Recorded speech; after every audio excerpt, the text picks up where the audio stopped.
Welcome to Mortgages with Millennials, everybody. This is your September episode. I'm Robbie Chrisman with Kristin Messerly.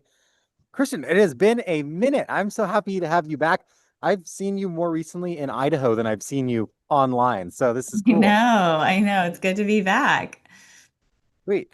And today we are joined by Bradley Clerkin and Jayendran GS. Uh, Guys, I read intros, all their bios for people all the time. I'm hoping you guys can introduce yourselves one by one. Let's go alphabetical. Bradley, go first, please. Yeah, thanks, Robbie. Brad Clerkin. I'm the head of AI at a company called ThoughtFocus. We're a services provider to many different industry verticals, and I specifically lead our AI lab. And we'll talk more about what that all means, I'm sure, in this conversation, but deeply immersed in how we shift work from human to AI. So that's my world. Jayendran? Fantastic. Yeah, hi everyone. I'm Jay. More easy to pronounce.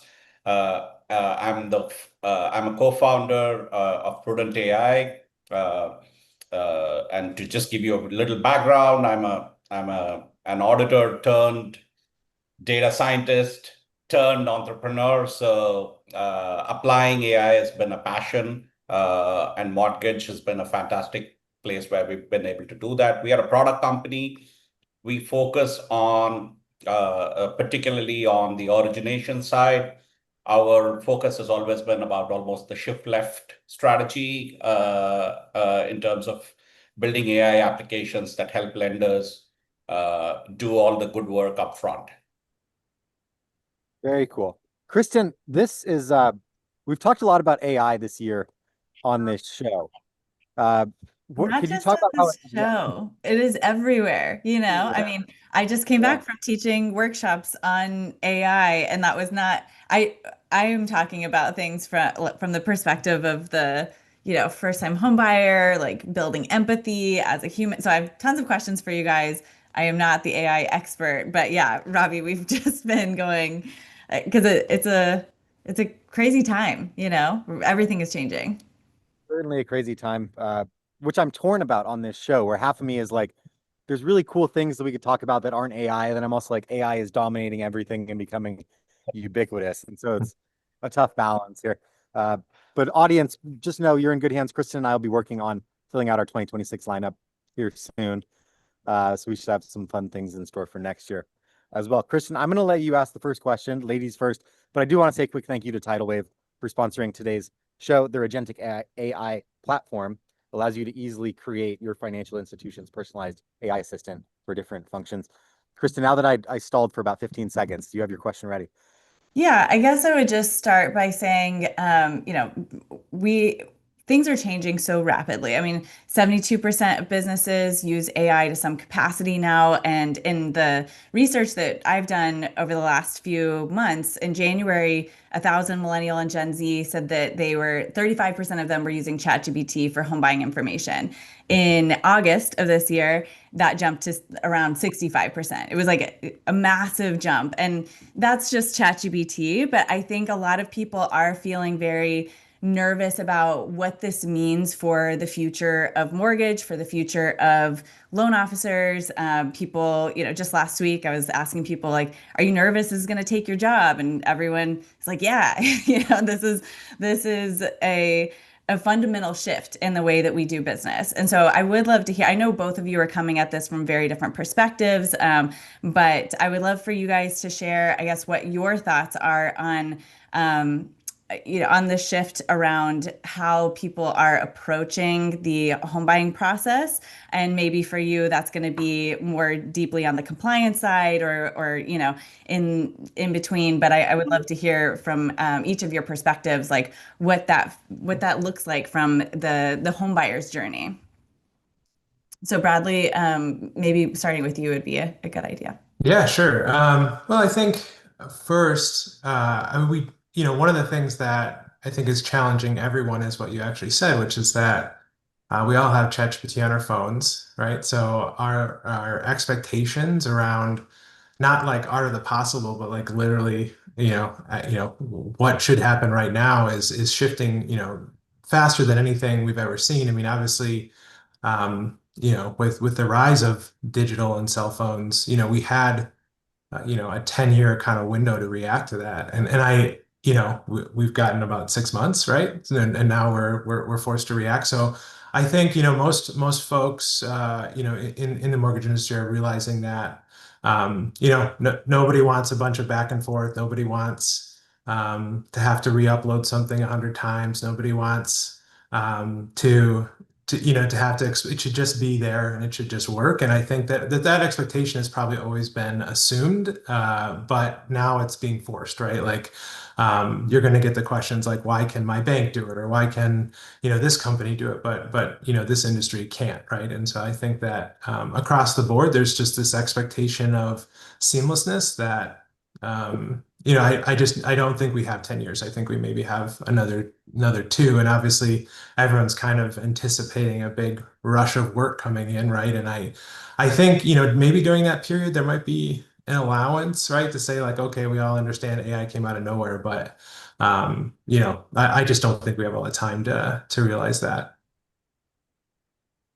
Jay?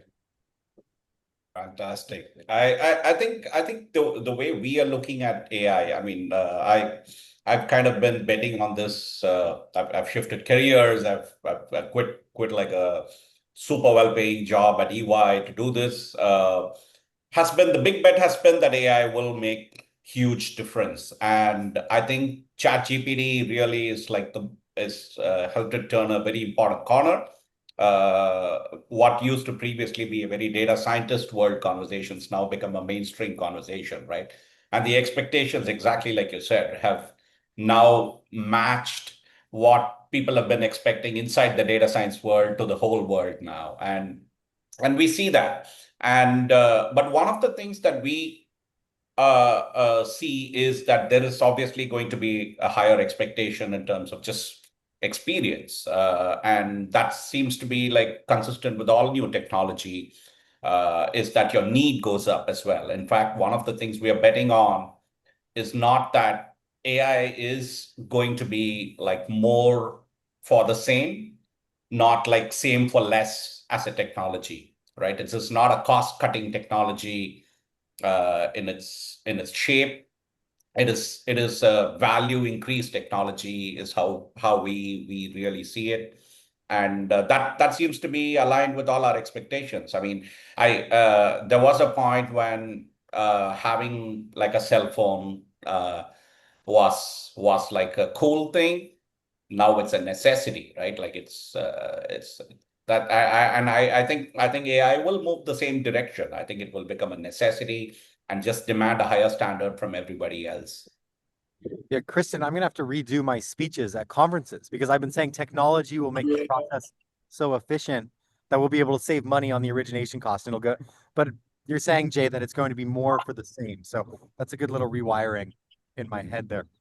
I want to drill into this a little bit though, and I will say for the longest time, expectation and reality didn't meet, or companies were saying they could do something and it was smoke and mirrors, stuff in the background.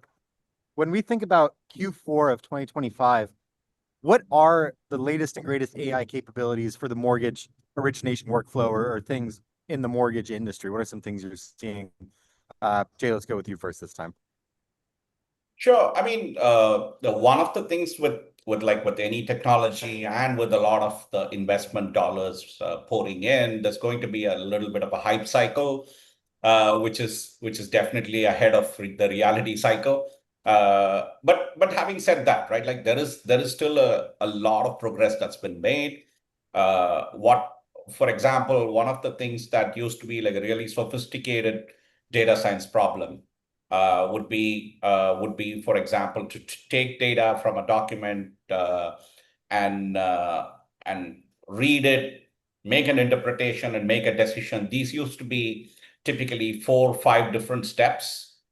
Now, I think AI is really shrinking it into like one big step, right? Like if you construct it well enough, it can be one big leap. I think that it's not more like a specific AI technology. I think it is getting faster and more precise and more accurate in general. But I think the bigger leap forward is in terms of the compression of things that happen. So what used to be like a 3-step process is now like a single step. We for example, I mean, at Prudent AI, we have made getting income analysis that one-step process with AI. So you go from just extracting OCR to analysis to income calculation, all that in one step, right? Like, so I think that's what I mean by also the whole experience shift, right? Today, I think someone who does income analysis believes that this is actually how income analysis should be done. That's it. I don't think they see it as like a significant improvement beyond a certain point after they get used to it. Bradley? Yeah, I think one of the challenges that we see, so maybe just a little bit of context setting about what my world is, right? I've got thousands of people across the globe in many different industry verticals, mortgage being absolutely one of our biggest focus areas, but doing all sorts of operational tasks, right? I mean, it can be, like underwriting, it could be, title, flood, it could be something completely unrelated to mortgage industry, right? And the way we look at these global operational tasks that can be done anywhere is they're a key target for just shifting to AI, right? All the reasons that you were comfortable engaging with and shifting operations maybe offshore or nearshore or even just to a third-party provider is probably all the reasons that it would be a good AI use case. So that that's my world is, okay, how do we take hundreds of customers, thousands of people, and thoughtfully shift that to AI? And it's not going to happen all at once. And I think what we see in the industry is folks like myself realizing like, hey, this is, there's a lot of engineering to be done. There's a lot of building. We're not taking, the core systems and infusing AI, right? It's like, I hate that word, but like that, that's not the job of the folks who are trying to, institute AI into businesses and into operations. We're going to rely on the providers to do that and identify areas where they think, it's useful to maybe have another call, another functionality for us to use that makes that system, or maybe they decide not to, but our job is to really look at all the places that things like RPA and, OCR and software to date just hasn't really worked, and identify how we glue all that stuff together. At the same time, we've had just, like a ridiculous amount of inflow of investors with this appetite for a return that's really built from like the SaaS ecosystem, right? So they're like, okay, go increase your reoccurring revenue up to a certain amount. We'll go sell the company. It'll be great, right? And AI must follow the same pattern.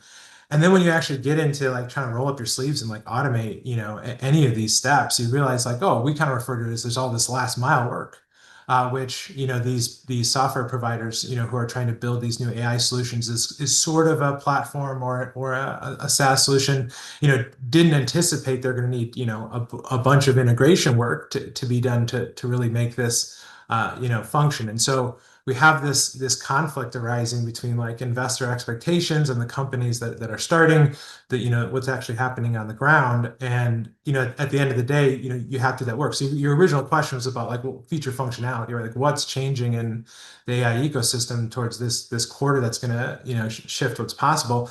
Reality is like there's not a whole bunch of stuff we can't automate with the right engineering. I mean, the latest advancements have really been around voice and calling, right? Which is wonderful. If you haven't seen any of the like really complex AI voice demos there, and like in like working them into production, they work. They're not very error prone. They can handle dynamic conversations. They can do outbound calling, call tree navigate. Like it's all the stuff, right?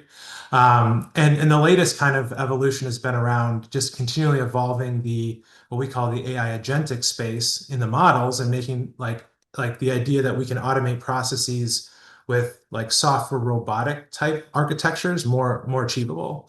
But if you kind of just set all that stuff aside for a second, what the models have been able to do for well over a year and a half, is enough for us to automate the majority of use cases. It's just about expectation setting and a willingness to kind of take on that last mile work.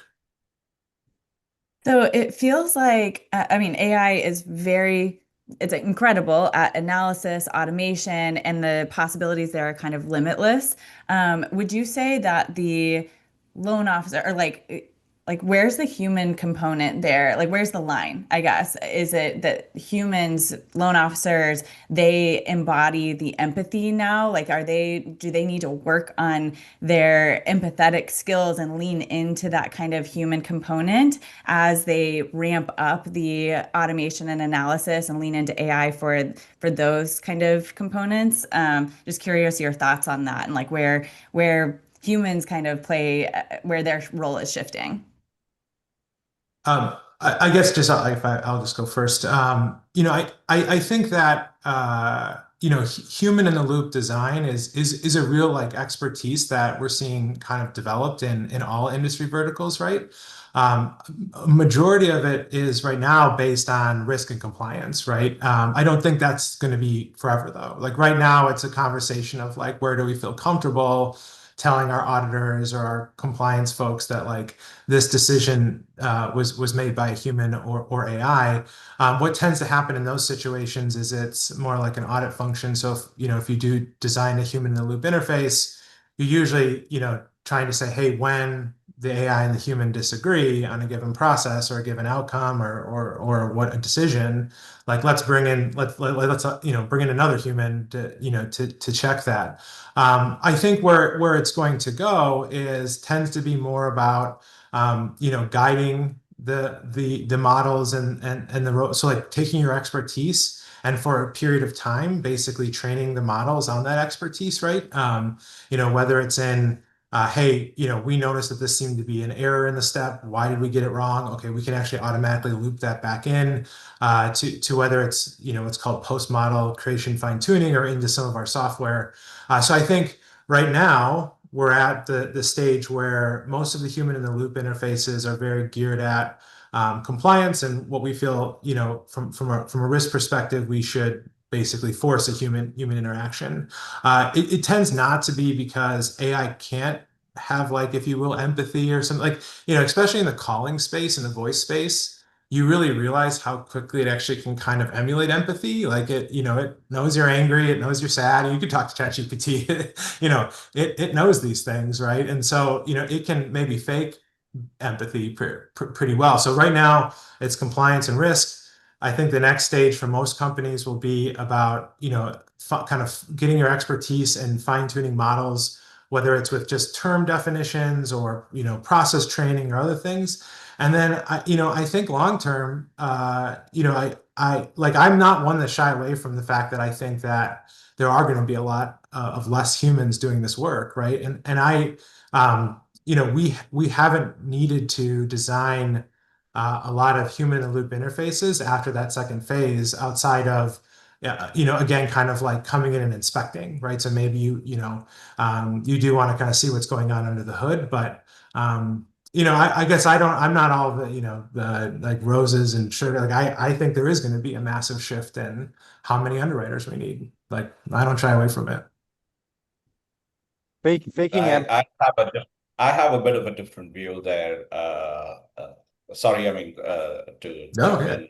absolutely. Just like it's interesting. I guess it's a little counterintuitive for a product guy to be saying this differently. But one of the things we really feel, like I said, right, like we feel that this is like a more for same solution. So you will have to provide higher value. Definitely. I mean, I'm not going to say there's going to be no AI, right? But it is going to be a very significant influence, like software was, or maybe if you go a long way back, like electricity was. We do think it's like a very, very important, compelling force. But what we do believe is that it will actually be super valuable only with like a human plus AI kind of a space. I know you can carve out really simple tasks, but we are really talking value here. When you're talking value, or as a loan officer, the value you provide is a bunch of sophisticated steps. It's not just answering 4 questions or receiving 4 documents is what we believe. So we believe that there is like a lot of deliberate design. There will be a redesign of the function itself. There will be a redesign of what the loan officer's role will be. But I feel that it's not going to go away any sooner. I feel like it's going to have to be a lot higher value providing than in its present form, because AI will unlock that value. I think the spirit of Christian's question kind of was, what will that loan officer role evolve into? And let's get specific, Jay. What do you see it evolving into? So definitely from a when we're talking empathy, or when we're talking like a relationship, I mean, we've seen this with a lot of automation, right? Like eventually talking to a human is like the white glove service now, right? Like initially automation was the novelty, now the human being is the novelty. I think the loan officer's role, the bottom steps of the loan officer's role, right, which is like maybe chasing documents, or simply following up on like very repetitive grunt type of tasks, those will go away, and those will go away very quickly, because even the loan officer wants them to go away at some part, right? Like Which, yeah, it I think is a job. we understand that they'll be able to level up. What is it? What's the said you get more for the same? Like, what's the more that the loan officer will be able to do now, in your opinion? I think the more will be that you will be able to offer a far higher value to your borrower. You will be a far more of a deeper and embedded advisor to your home buyer, than to just say, let me grab your documents and see what I can do. I think you will be a far more of an advisor. And we see that. I mean, as a home buyer, I needed a loan officer to help me out myself. And clearly, I mean, that role has value when you're on the frustrated side of things in terms of how many more forms to fill. You really do want that expert on the other side. I believe that. I think the whole loan officer has, I think, the opportunity to be that advisor, to be that trusted advisor, than just a salesperson. I am finding myself teaching skills that I taught and learned as a social worker. Like I'm like, the reflect and give people, because consumers are so overwhelmed, they're feeling, and I do think that maybe the loan officer leans a bit more into the guidance that you're talking about. And while they've and I think this goes to Brandy's awesome question around like the near-term efficiency versus long-term. But I think immediately you can start incorporating AI to build that efficiency, So yeah, I like both of your thoughts on this. Let's ask the question. So Brandy chimed in the chat, and Brandy said, how should leaders balance near-term efficiency gains with positioning for longer-term AI disruption? And that's tough. Whether you're a public company where you certainly need to balance short-term gain with longer-term value, or you're a private company with a longer-term strategy here, but also trying to deliver value.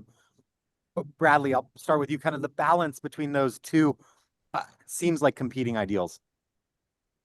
Yeah, I think you can build, the solutions you implement in a thoughtful way. I think one of the things that Jay was highlighting is, there is a lot of thought and design that goes into, deploying AI. I think if you functionally decompose, all sorts of work and activities, there actually is a lot of kind of like core fundamental similarities, right? And so I think you can find, again, and I think we're all kind of, highlighting that there is some slightly conflicting views. You'll always find me in the camp of, I don't see it. I don't see what like loan officers are going to be doing. Like I don't, and I won't shy away from that. Like someone had said in the chat, like maybe they become like a marketing, but again, that's not a loan officer, right? And I know that like personally, when I go make like real estate investment decisions, the only person I want to talk to is ChatGPT. And I understand that like I'm, an outlier, but like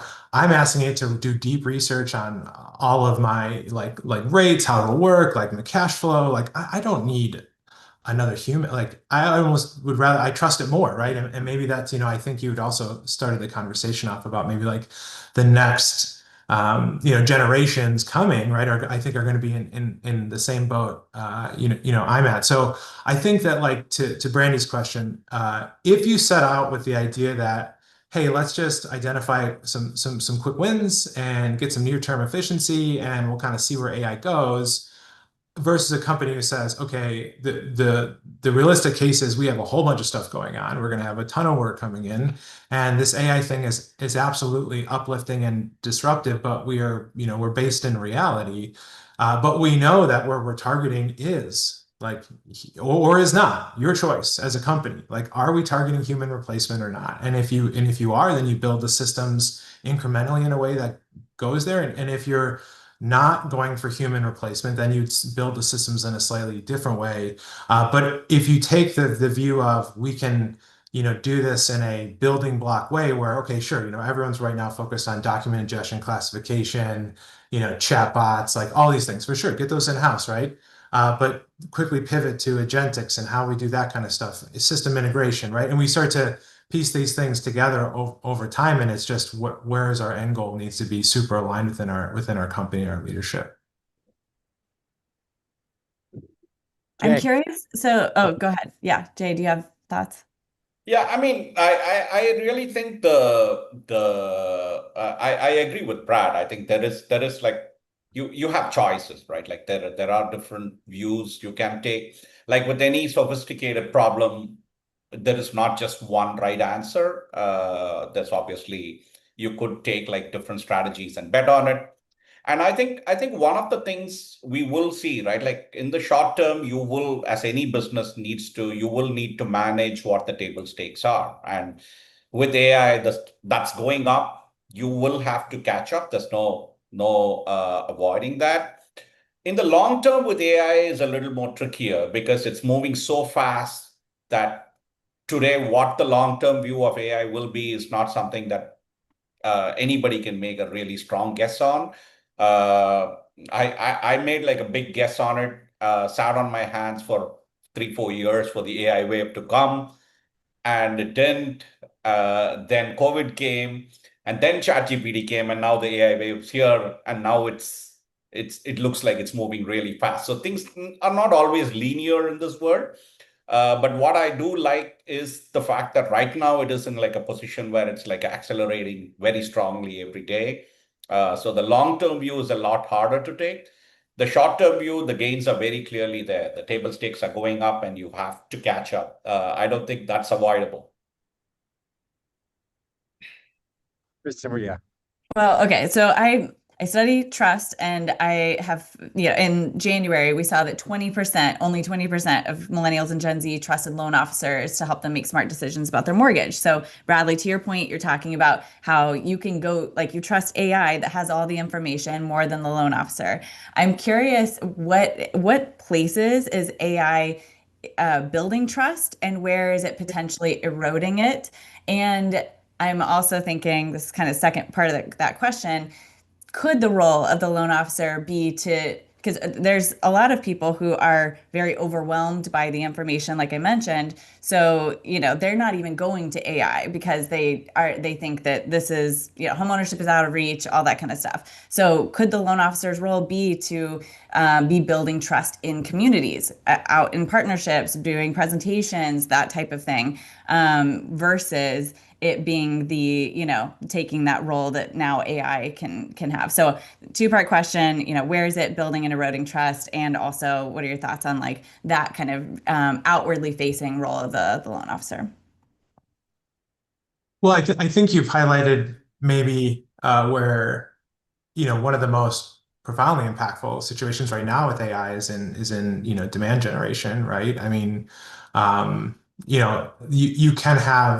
you can basically craft a seemingly personalized interaction with someone who doesn't feel like they can afford a home. And we see it now pretty right. I mean, I'm sure you folks go to a lot of the conferences, so do I, and we're seeing new companies start every day who realize this, right? And like, oh, we can create a tool suite that basically lets AI get much broader outreach to different, financial programs. And now we're, driving sales and, a demand gen. I think obviously there you actually do have the largest risk in trust kind of break down, right? Because those systems are actually, I think they're actually way more complex to build effectively than like scanning documents and like doing math and making sure this stuff lines up. Like that stuff is like we can build right now and it works well. The idea that like I can engage with someone, know their local programs, and interact with them, back and forth, is a complex system. And so I think you do have a real chance there. If you tell somebody, yeah, you can afford this, right? Or I've got this program for you. And then it was recently, or not even recently, maybe in the last 2 years, the program went away or you don't qualify or like something's off there, right? Because you're at such scale in terms of trying to handle those kind of solutions, very, very broadly. So then, okay, do you build those solutions one off for your kind of local geography? How do you do those things? So I think it's actually a great example where when we have a ton of dynamic situations where AI trust can be eroded, because that is where you get hallucinations, right? Where there are multiple outcomes and AI has a real desire to give you an answer. And so, here's an answer. So I think you've highlighted both an amazing use case and where we could see a massive erosion of trust in that side of the process. Jay? Yeah, I mean, building trust is a huge, huge, huge part of AI. In fact, one of the biggest things that we as a company are focused on as an AI company is how do you get people to trust something that essentially is a black box, and explainability is a huge part. For example, whatever we build as a product, we have like a strong user interface through which you can see exactly what's going on, and you can also override what's going on. And that has been a great part of when we rolled it out for the very first time. We had to get the industry's most skeptical people, underwriters, to trust technology, right? Trust our income calculations, and that was, I think, a significant learning for us in terms of how to build trust and how to get people to trust the AI. Today, a significant amount of the work just gets done automatically, but the user still has the comfort of saying, look, I can step in if I need to, and I can see exactly what's going on. And there is like also the checks and balances. I used to be an auditor, so that was part of my world as well. Trust and essentially like being skeptical was part of my job. So this was the antithesis of that, right? Like, how does an auditor trust this number was how we originally designed it when we designed it as a UI. I think it is a very deliberate, you have to be very deliberate about it. I think it's the short answer, right? Like you have to show transparency, even if it's not asked for. I think that goes a long way in building trust. Of course, consistency does help over time, but I think the biggest thing is that you don't want a situation where the system's doing something that you don't trust and you also don't have any control. I think that's, if you're able to give as much of control and transparency as possible, I think that's the best way to build trust. Well, I'm going to bring some skepticism to this chat, if you will, because I want to thank both of you for being on the last ever episode with humans of Mortgages with Millennials. Because as Mark said in the chat, why don't we just AI these questions, and then we don't ever need to have this call. So I'm sitting here and I'm thinking it's easy for two guys deeply immersed in the AI space to say, cool, we're solving for no human in the loop. That's, we're going to be good without it. And we're going to be the ones, because we know how to control the AI. We'll be the ones that'll have a job and everybody else, sorry, or, I know it's not quite that cynical or shrewd, but what we'll make it a little more altruistic here. And Bradley, I do want to start with you because your words have been very direct and I love it. I do love it. Where is the value humans can provide, in your opinion, in the future, outside of like your role specifically of I control the AI, I know how it works and can see where it's going. What roles do you see for humans in the mortgage ecosystem that provide value? How can humans continue to provide value? Yeah, well, I think like someone did bring this up. I thought it was wonderful. Like, why don't we just have AI? And I actually think there's a real argument to say like, there's actually a conference that's coming up. I have to remember which one it is, but they're planning on having like an AI panelist on like that can jump in and share. And like if you do talk to it, I don't know if you've ever like used ChatGPT voice. It's always my number one recommendation. Use it like so you experience either the dystopian future that you don't want to be a part of, or realize like how good it's gotten at like engaging with you. I think though that there are like what you're like. I don't know that my job is safe. Like I like I mean I have also about 2,000 software developers, and that number needs to decrease, right? And it is.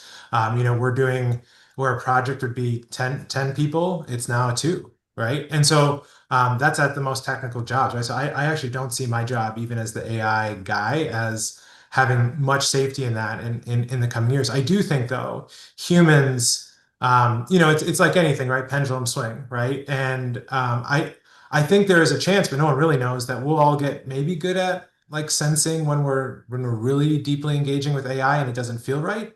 And the companies that really figure out, you know, where to inject, you know, and usually it'll probably be on the sales or those kind of fronts or wherever, like, you know, what we're going to do is we're going to analyze the system and say, okay, we automated the heck out of this. Like where we now have all the data in the world. So where are people jumping out of the process? Where is it not happening? And then that's where we'll probably inject humans, and we'll probably sense it's because you just didn't feel good about it, or you didn't have someone to hold your hand, or I don't know what it'll be, but I think we will have a desire to have a human, you know, just a human experience, right? And I don't know what that exactly looks like, but I think that that will be what we'll all kind of crave, in the same way that, you know, I think you know, when we call, you know, support, right? We want to, you know, to be able to like understand the person we're talking to, right? Or have a shared experience. So I think that's the same thing here. But again, what I'm nervous about is that like AI is pretty good at faking all that, right? I mean, you know, it really is. And I think that then we get to a bigger existential question of like this, like what's government's role in this? Like, how do we need to slow this down? I mean, this is probably outside of the scope of this, you know, podcast, but like I'm a huge advocate for like the solution to me is to tax it, right? Like tax the labor just like any other labor. You're not going to, your people are still going to innovate.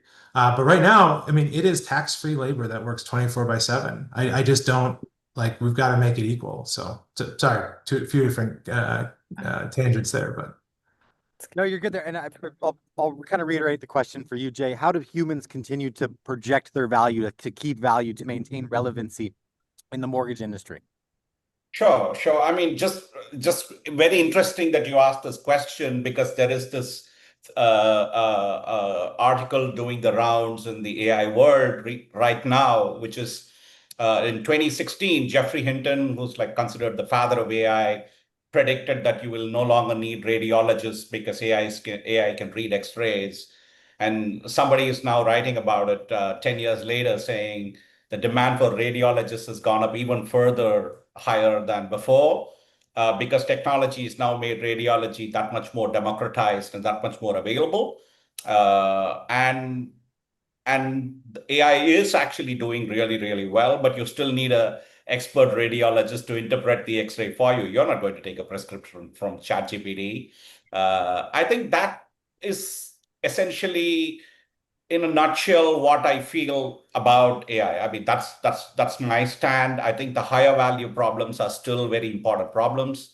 Higher risk management problems are more important problems. We've continuously seen demand for our customers have been very demanding, right? Like when we say, look, this can do this 90% accurately, the immediate next question is why not 95%, right? Like the immediate next question is why not 100%?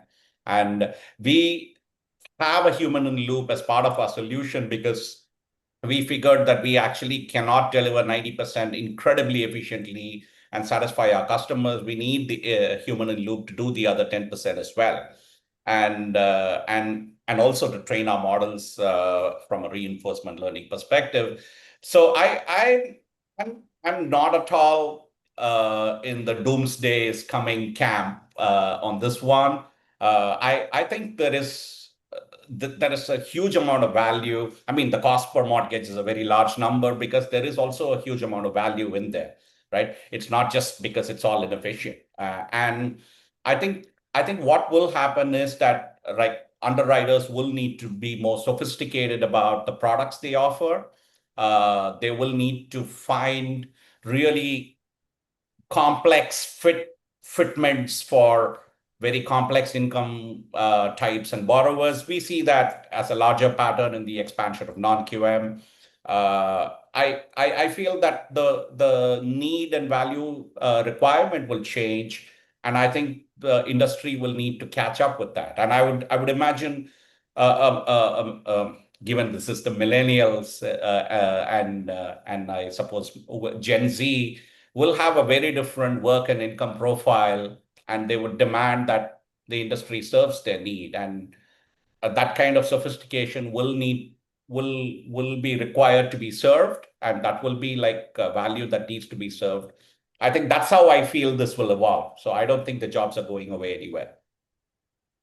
I think we're at such an interesting point, and I mean, both of you have said this. We can't know what it's going to look like in a couple of years. I will say, for me personally, one of the reasons I couldn't be on a previous episode was because I was having a reaction to a medicine. My doctor couldn't figure it out. ChatGPT did figure it out. So there's, it has me thinking a lot about like what that means. That I had one of the best doctors in the country on this, specific area, and it just. So I feel like I've really leaned into personally this idea of like, how do you reach out to consumers and build on the empathy side? And I'd love to share a few data points from my most recent report because I think it relates to this conversation. I think that, and one thing that I mentioned is that AI recognizes feelings, but it doesn't share them, and I do think that, again, that like leans into where we are with at least jobs today, and what that means for consumers. So, okay, a couple points from this last report. I mentioned this earlier, but we saw this just huge jump in AI usage or ChatGPT usage specifically for home buying information. We can't push that aside or think that, and you've heard today, you can't expect that you are retaining your role completely today. You already have this other, being that is sharing your responsibilities. I think always encouraging that, like, look that up, but then let's talk about it, and be the one that shares the feelings, but not. Anyway, I'm leading too much into the teaching side of this.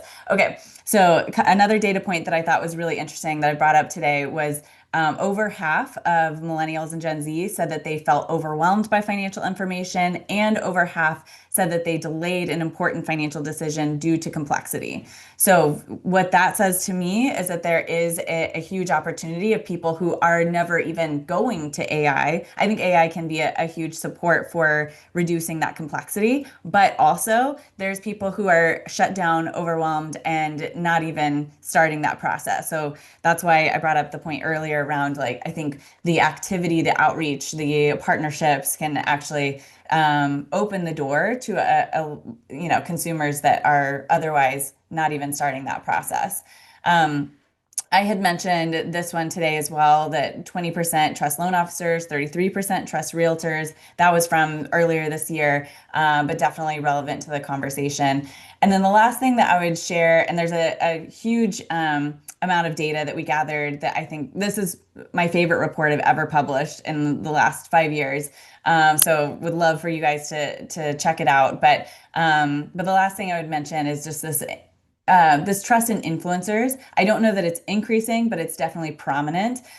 People are no longer maybe going to just the expert, definitely not the institution, but they are going to people like me. So 41% of Gen Z trust influencers for home buying information, 71% turn to TikTok for home buying information. But again, they are overwhelmed and they are turning to ChatGPT. So if you are interested in exploring all of the other data points, again, my favorite report we've done, there's a bunch of slides, but there's also a full report with more information, and you can go to firsthomeIQ.com/2025 report and download both of those items. So I ask what made it your favorite report to do? Like the outcome was your favorite, or the actual process of doing it, or like what was? Oh, that's a great question. So it's two things, and it's very relevant to today's conversation. One is that I've always done the data analysis myself, and I've tried getting other AI assistants to support me in the past, and it hasn't been exactly correct. This is the first time I was able to get it to do it correctly. So I used Perplexity and ChatGPT and Gemini and Claude. I was just like super double checking everything, but it was really fun to finally see the outcome like correct, you know? And then, so part of the process there, but then it also freed me up to explore a bit more around like, like what it meant if we asked a question around neurodivergence and financial literacy, and I was able to like cross-reference things in a way that, or cross-analyze things in a way that was more interesting. So I think it's a good use case for AI and how it freed me up to be more creative while leveraging that for the data analysis. That's so cool. I forgot how much I enjoyed doing this show with you. Specifically, like the comments from the audience, like we balance each other out well. I'm like, yeah, she's the smart, like on it one, and I'm like out here. But we work well. I'm so happy you're back. So happy we got to do this together. Big thank you to Tidalwave as well. Big thank you, Brad. Big thank you, Jay. I really enjoyed the discussion. This will be on YouTube, and we'll see y'all in a variety of ways. And we'll see everybody next month. So thank you very much. Thank you so much. Thanks, everybody. Thanks, guys. It was a fantastic conversation. Lovely talking to all of you.